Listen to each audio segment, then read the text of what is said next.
오늘 아침 우리에게 주시는 하나님의 말씀을 봉독하겠습니다. 신약 성경 누가복음 5장 1절로 11절 말씀이 되겠습니다. 신약 성경 95면입니다. 신약 성경 95면 누가복음 5장 1절부터 봉독하게 됩니다. 이 계시의 말씀을 봉독할 때에 다 함께 하나님의 음성을 들으실 수 있기를 바랍니다. 무리가 몰려와서 하나님의 말씀을 들을새 예수는 게네사렛 호숫가에 서서 호숫가에 배 두 척이 있는 것을 보시니 어부들은 배에서 나와서 그물을 씻는지라. 예수께서 한 배에 오르시니 그 배는 시몬의 배라. 육지에서 조금 뛰기를 청하시고 앉으사 배에서 무리를 가르치시더니 말씀을 마치시고 시몬에게 이르시되 깊은 데로 가서 그물을 내려 고기를 잡으라. 시몬이 대답하여 이르되 선생님, 우리들이 밤이 새도록 수고하였으되 잡은 것이 없지만은 말씀에 의지하여 내가 그물을 내리리라 하고, 그렇게 하니 고기를 잡은 것이 심히 많아 그물이 찢어지는지라. 이에 다른 배에 있는 동무들에게 손짓하여 와서 도와달라 하니 그들이 와서 두 배에 채움에 잠기게 되었더라. 시몬 베드로가 이를 보고 예수의 무릎 앞에 엎드려 이르되 주여 나를 떠나소서, 주여 나를 떠나소서, 나는 죄인이로소이다 하니, 이는 자기 및 자기와 함께 있는 모든 사람들이 고기 잡은 것으로 말미암아 놀라고 세베대의 아들도 시몬의 동업자인 야고보와 요한도 놀랐습니다. 예수께서 시몬에게 이르시되 무서워 말라. 이제 후로는 네가 사람을 취하리라 하시니 그들이 배들을 육지에 두고 모든 것을 버려두고 예수를 따르니라. 아멘. 1963년 그 옛날 얘기입니다. 제가 처음으로 유학을 할 때 LA를 거쳐서 프리스톤으로 가게 되면서 LA에서 며칠 동안 머물렀습니다. 그때 특별한 경험을 한번 했습니다. 특별한 분을 만났는데요. 그분은 사실 제가 인천제일교회 목사로 있을 때인데 인천제일교회에서 경영하는 모자원이 하나 있습니다. 불쌍한 모자들을 위해서 한 시설인데 그 모자원에 아주 똑똑한 학생 하나가 있는데 이 학생을 양자 삼아 가지고 미국에 있는 돈 많은 재벌인데요. 이분이 그 양자에게 장학금을 주고 생활비도 주고 여러 해 동안 이렇게 해서 지금 중학생이 됐거든요. 근데 그 연락이 못하게 돼 있는데 사실 연락이 닿아서 그 전화번호를 제가 얻었어요. 그래서 그 어머니가 날들어 너무 고마운 분이니까 한번 만나서 전화로라도 인사를 해줬으면 좋겠다고. 그래서 제가 LA에 가서 전화를 걸었더니 이 전화가 돼요.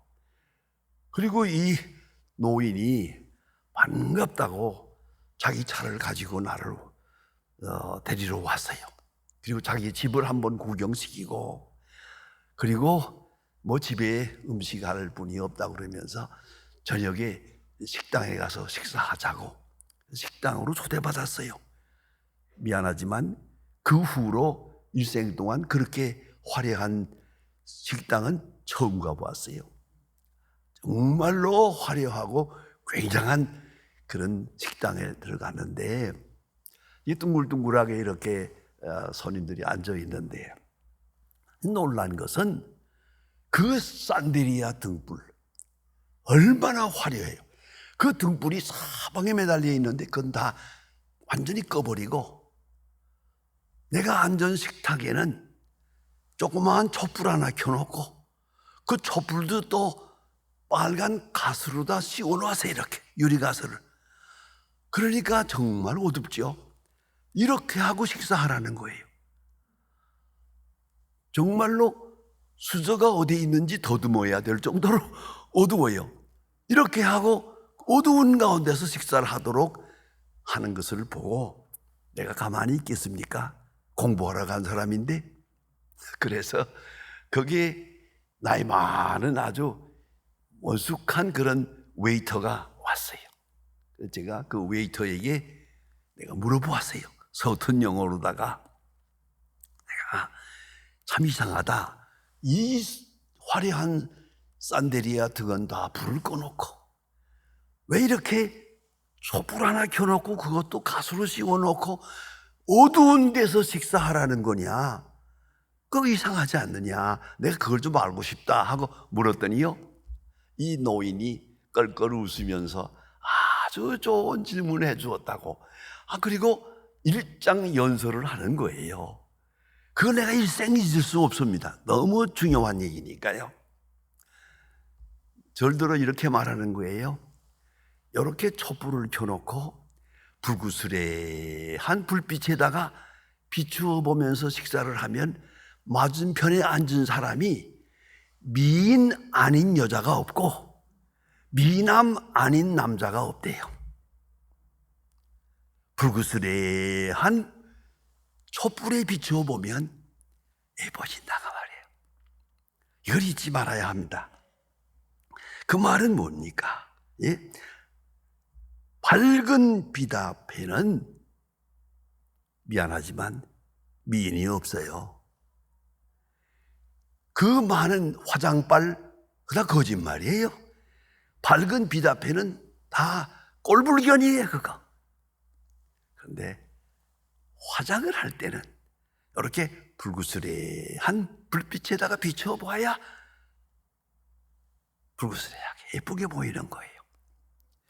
이게 진리예요. 딱 한마디로 말하면 어두운 데서는 내가 의인이에요.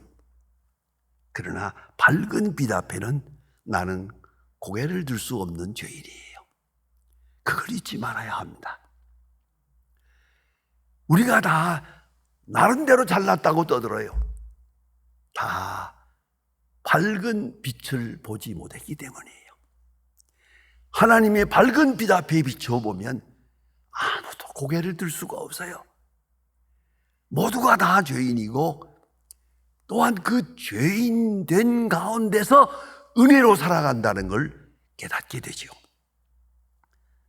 대단히 중요한 얘기입니다. 어두운 데서만 의인 행세를 하는 것이다.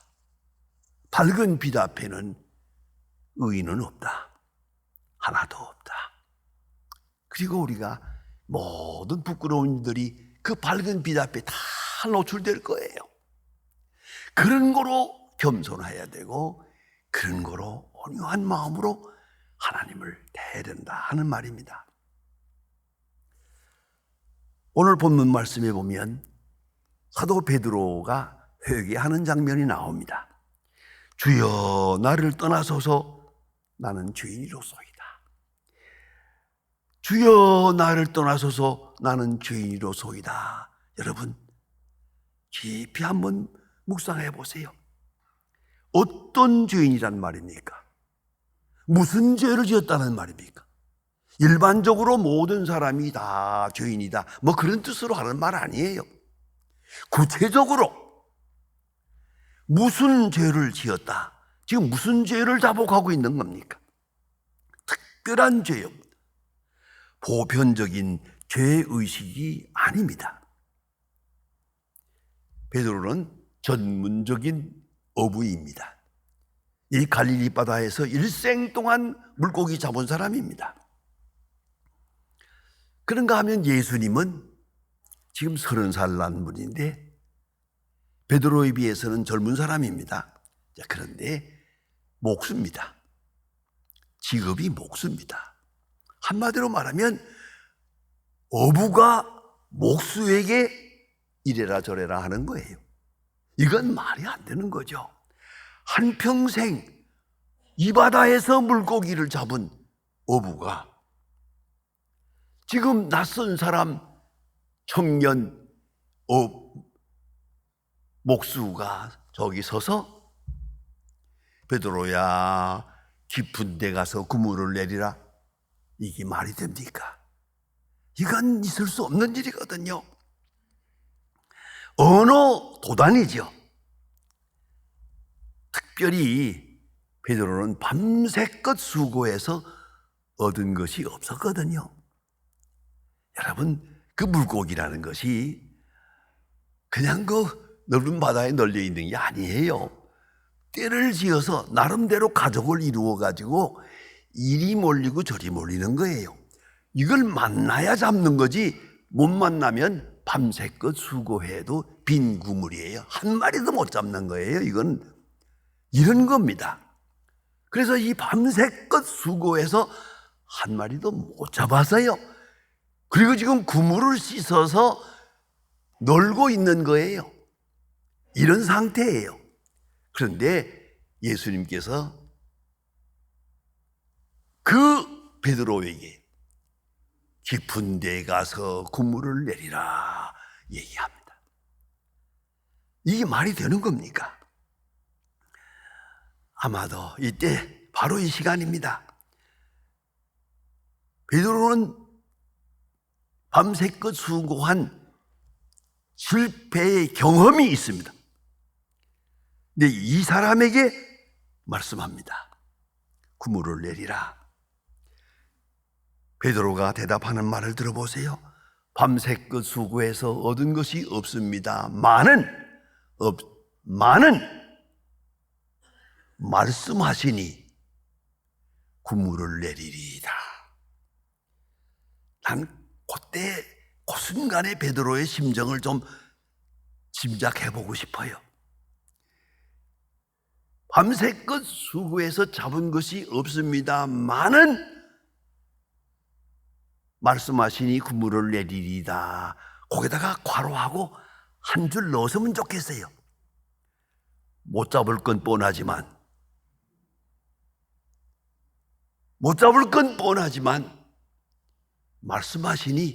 말씀하시는 분의 체면을 보아서 제가 그물을 내리겠습니다. 아마도 이래서는지도 몰라요. 빈 그물을 들고 보라요, 이렇다니까요. 그렇게 자기 경험을 통해서 예수님의 말씀을 시험하고 싶었던 거예요. 그런 마음으로 그물을 내렸어요. 의외로 가득 잡았어요.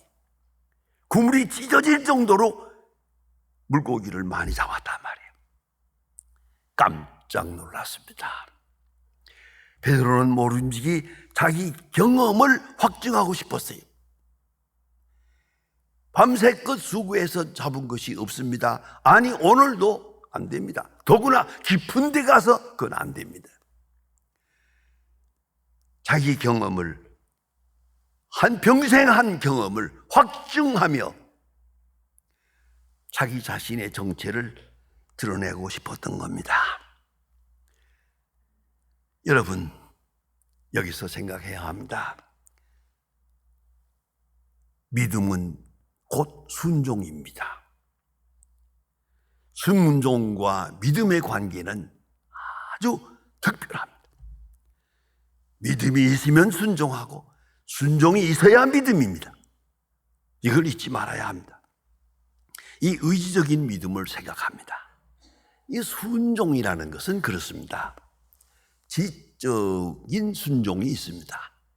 저쪽에서 말씀하실 때 듣고 납득이 가서 그랬겠다, 그래야 하겠다, 납득하고 순종하는 게 있어요.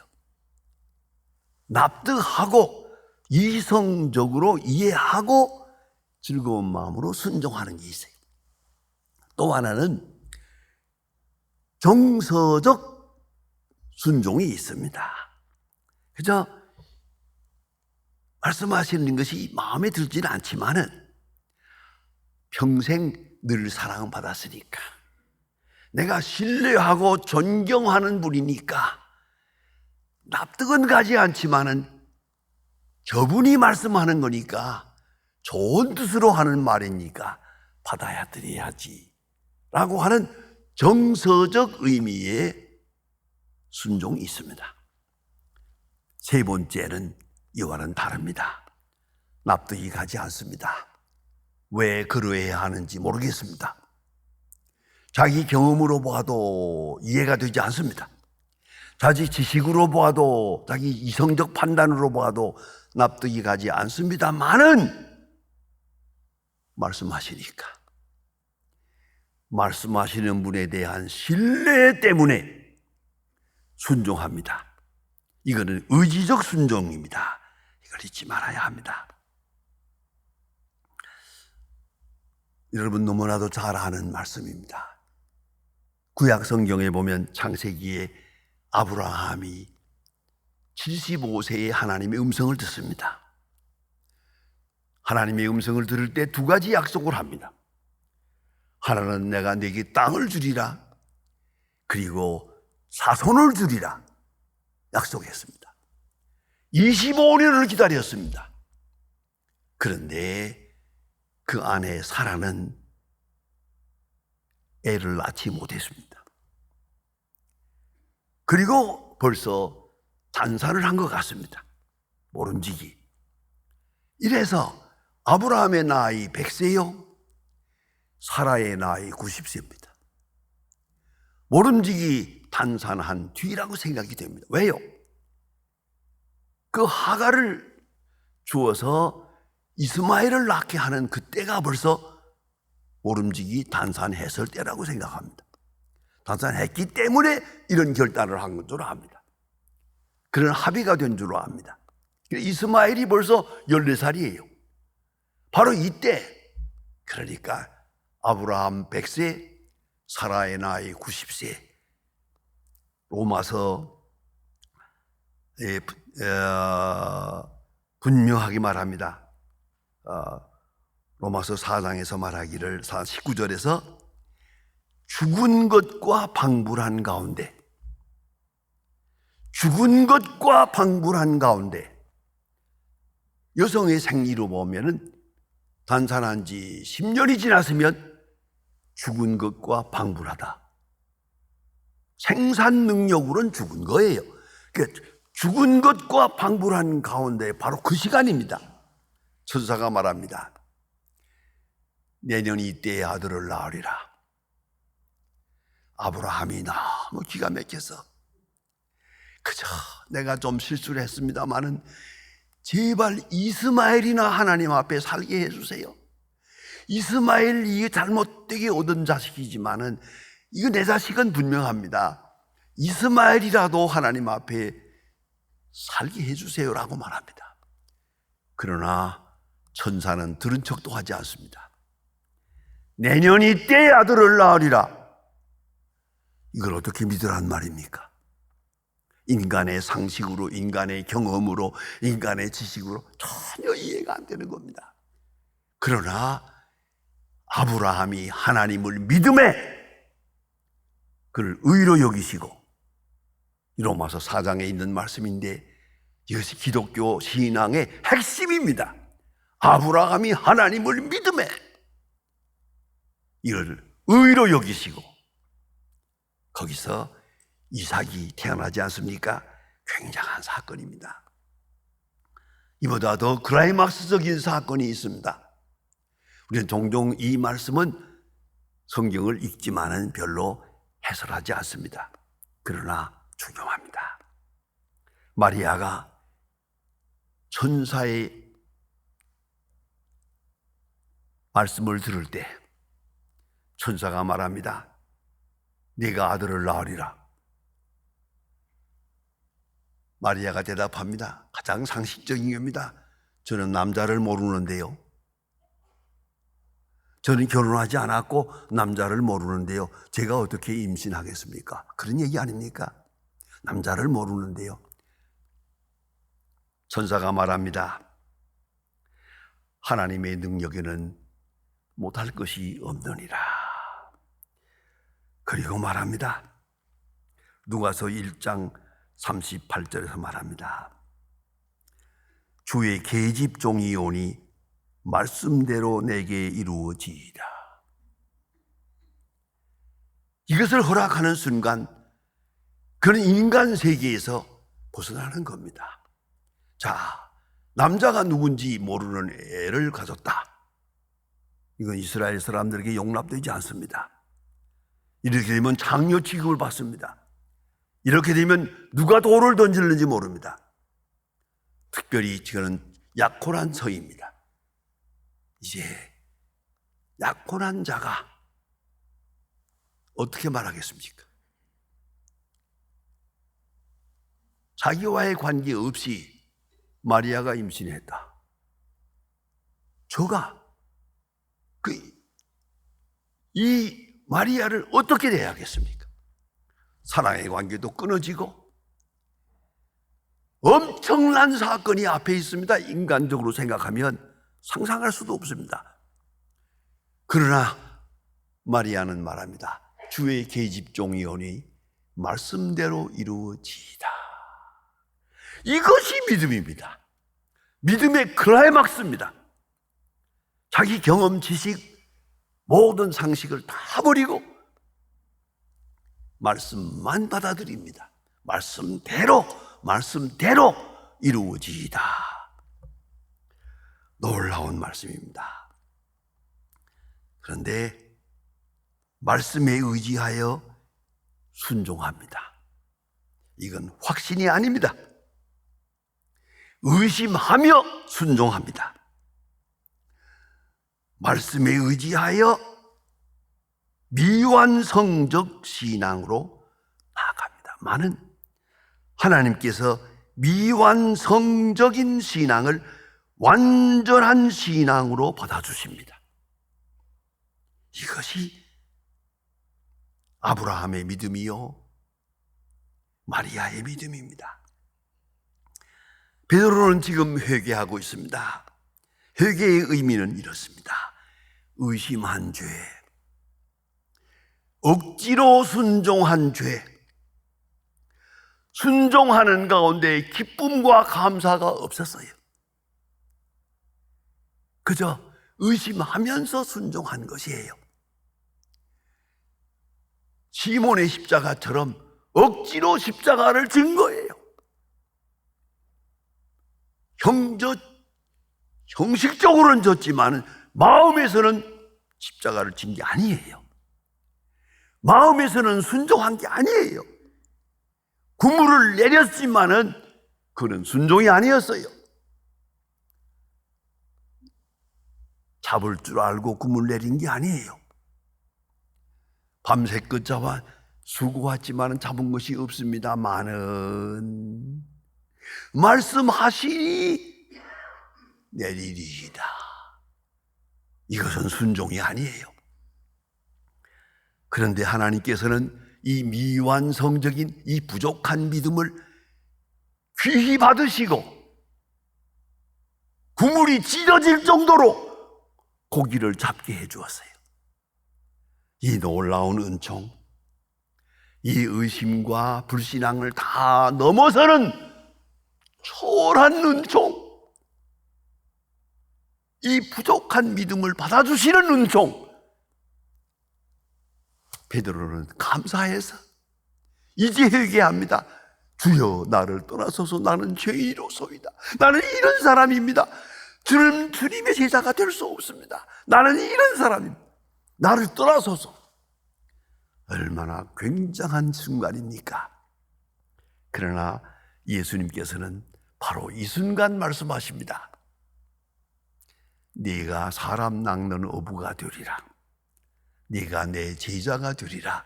아니 내 제자가 되라. 이제 이 정도에서 여러분 우리가 회개를 합니다마는 율법적인 회개가 많습니다. 징벌을 받고 회개하고 병들고 회개하고 실패하고 회개하고 망하고 회개하고 죽을 때 회개하고 여러 가지로 회개한다고 하지만 그 율법적인 하나님의 진노 앞에서의 회개입니다. 그러나 진정한 회개는 은총 앞의 회개입니다. 은혜를 받고 회개하고 용서받고 회개하고 사랑받고 회개하고 넘치는 사랑을 받고 감격하면서 회개합니다. 주여 나를 떠나소서. 이것이 진정한 믿음입니다. 우리에게 회개가 있습니다마는 징벌을 묻고 율법 앞에서의 떠는 그런 수준의 회개가 좋은 안 됩니다. 하나님의 은혜, 너무 큰 은혜. 이럴 줄 몰랐습니다. 이럴 줄 알았으면 진작 근심도 하지 말고 두려워하지도 말고 감사하며 순종할 것을 저는 그렇지 못했습니다. 회개하는 것입니다.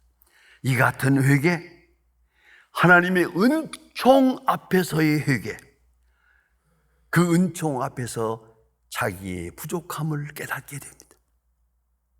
유명한 종교개혁자 칼빈은 말합니다. 하나님을 알기 전에, 하나님에 대한 지식이 있기 전에는 나 자신에 대한 지식도 없다. 하나님을 알고야 나를 압니다. 하나님의 은총을 알고야 나를 알게 됩니다. 하나님의 큰 은혜를 알고야 나 자신의 부족한 존재임을 알게 됩니다. 진실을 알게 됩니다. 바로 이때 주님은 말씀합니다. 나를 따르라. 네가 사람 낚는 어부가 되리라. 그에게 사명을 맡깁니다. 그에게 하나님의 그 귀중한 역사를 맡깁니다. 이걸 잊지 말아야 합니다. 베드로의 이 같은 신앙 고백, 주여 나를 떠나소서. 바로 그 순간에 그 아름다운 마음이 주님의 마음에 합한 하나님의 사람의 모습입니다. 항상 그 마음으로 살, 그 은총에 감사하고 그 부름에 감사하고 그 거룩한 사역에 감사하며 헌신하는 그런 아름다운 신앙 고백이 우리에게도 또 이어져야 할 것입니다. 기도하십니다. 하나님 아버지, 오늘 아침도 주의 부름을 받고 주님 앞에 나왔습니다. 우리가 주의 뜻에 따라 순종한다고 하지만은 때로는 억지로 했고 또 보상을 바라고 했고 여러 가지 의심도 많이 있었습니다. 순종이랄 게 없었습니다. 억지로 끌려가며 그렇게 살아온 것을 용서해 주시옵소서. 이렇게 부족한 믿음이지만은 귀히 보시고 선하게 여기사 아름답고 귀한 더 크고 위대한 역사를 이루어가게 하신 것을 진심으로 감사합니다. 베드로가 물고기를 가득 잡고 하나님 앞에 감사하며 회개한 것처럼 그러한 아름다운 은총에 넘친 진실과 회개가 있고 순종이 있는 거룩한 주의 자녀들로 살게 하여 주시옵소서. 예수님의 이름으로 기도합니다. 아멘.